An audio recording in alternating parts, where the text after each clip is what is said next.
met Carrie through a project I was working with our marketing division, and I was just so impressed with her. She's so talented and dedicated and enthusiastic.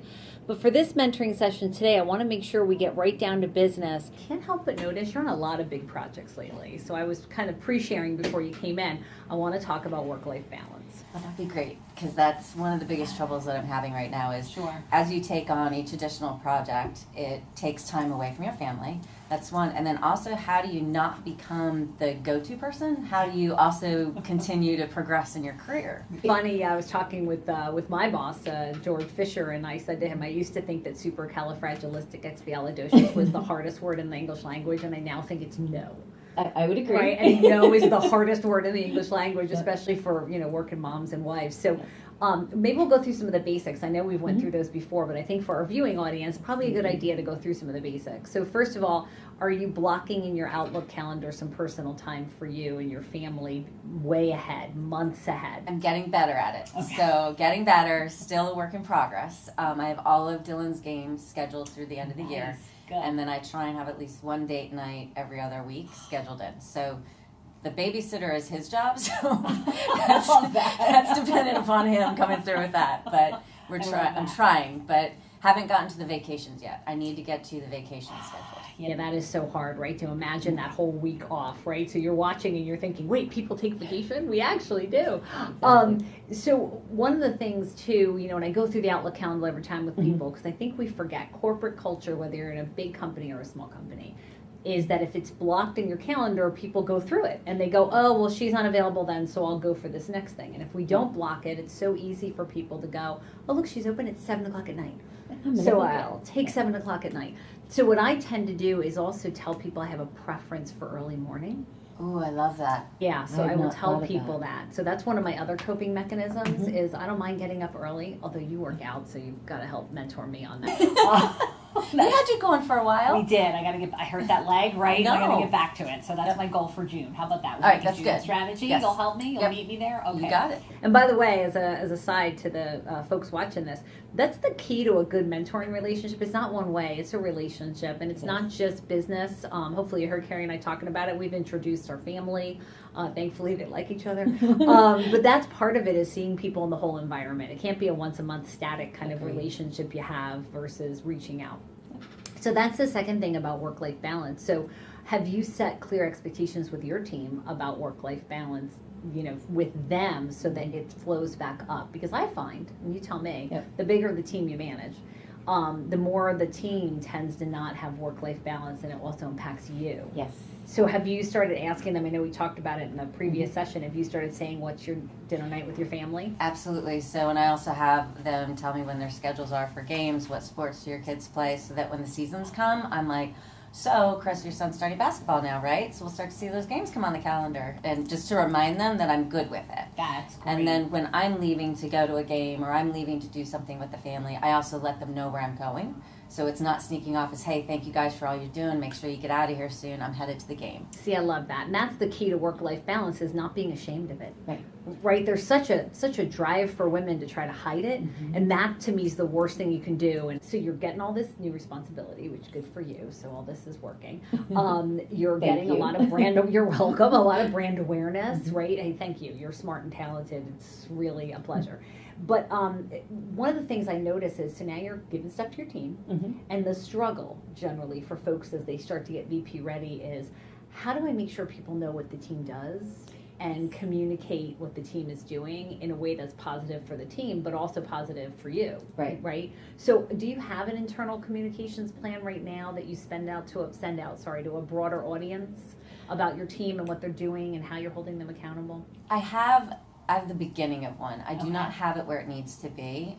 So I have the key communicators that I need to get it to, that need to know what's going on, and I have a format. Have not gotten into the regular cadence in terms of making the time to do it. It's hard. And then also making sure it's the right amount of information, not too much, but not too little.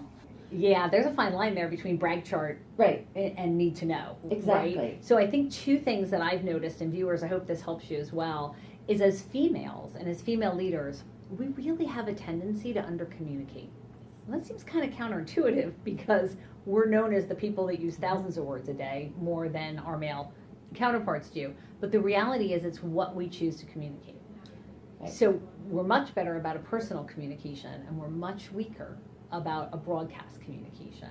So one of the things I've found that really helps me is to make a scorecard that's more fun, that people like to view more. So my famous one is called Candyland. Have you seen Candyland? I play it. It looks like Candyland.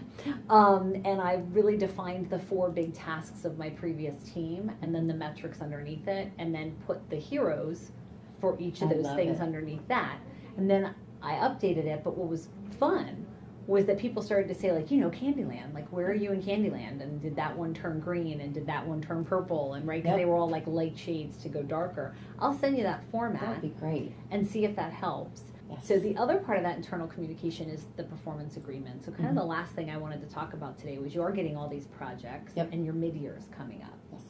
So how are you going to communicate to your boss and your boss's boss the changes in your performance that have happened since you crafted your PA? This is always a struggle for people. Yes. They get asked to do all these things. They're not in their PA. What do you do at your mid-year evaluation? That is a great question. So my thought process behind it, and would love your feedback on Sure. it, is that I was going to add in incremental activities and also level up tasks. So part of this is a level up is I'm right now dotted lining into my senior VP, Yep. which is giving me a lot more face time. So Yep. with that, I've had to make sure I'm communicating at an even different level than before. So there's no filter between the two. That's great. So trying to make sure I represent that inside of it as showing I'm prepping myself for that Good. VP level, for Good. that direct responsibility. Good. So let me give you a little linking tip here on why I talked about the PA. So the linking tip between that communication plan and your PA is that when you launch your communication plan, it should always include your PA.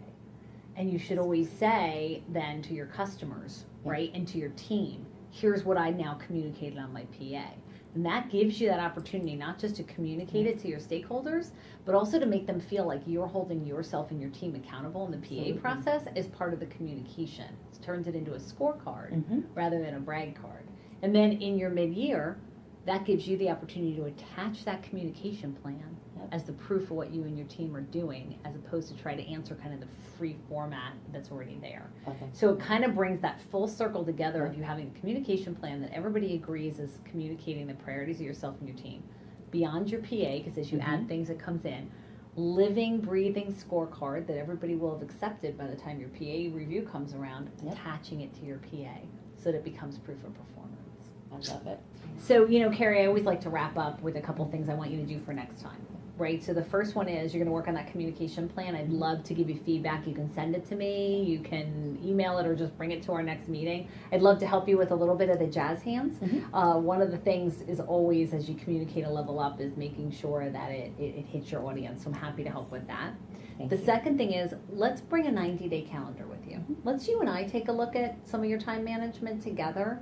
I do this regularly to myself, and I actually used a third-party consultant to help me initially with my time management. So I'd love to do that with you and see how I can help you with some of the tips and tricks that Mac taught me. I would love that. Would be fun, right? Yep. And then the third and final thing is I'd love to talk a little bit more, and we should go back to it. We talked about your purpose, and we talked about what your goals are, and so I think it's time for us to revisit that in our next session, don't you? I do. And update that based on what's happening in your world now. Absolutely. Feels to me like you're getting closer and closer, so let's make sure we've got that laser sight on it, okay? Thank you. Perfect. You're welcome.